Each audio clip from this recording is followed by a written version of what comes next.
having an idea ni kitu kinaweza kuwa tu kitu kepesi sana, kuwa tu na idea, ku bring ile idea to life ndo pale inakuwa kunakuja ugumu sana, kwa you don't know, haujui mlango wa kutokea, haujui wapi pa kuanzia.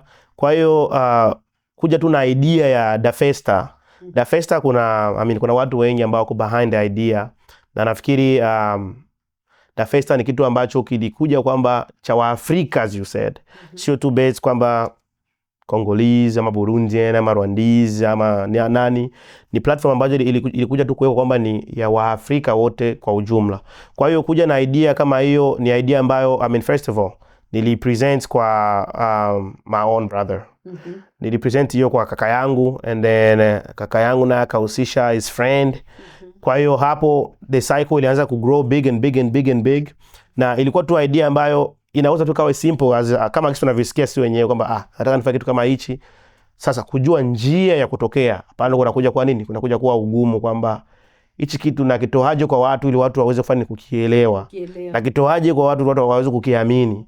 Na kitoaje kwa watu watu wanaona hichi kitu kiko legit.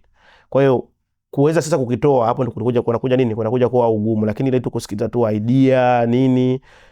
Kitu hiyo ni good idea, ni idea tu nzuri, unaweza kitu kizuri, unaweza kufanya kitu kama hicho, unaweza kuwa ni fresh. Lakini sasa kujua tunapoanzia ni wapi na tunaenda wapi. Pande unakuja kuwa sasa challenges. Emo Talk Show.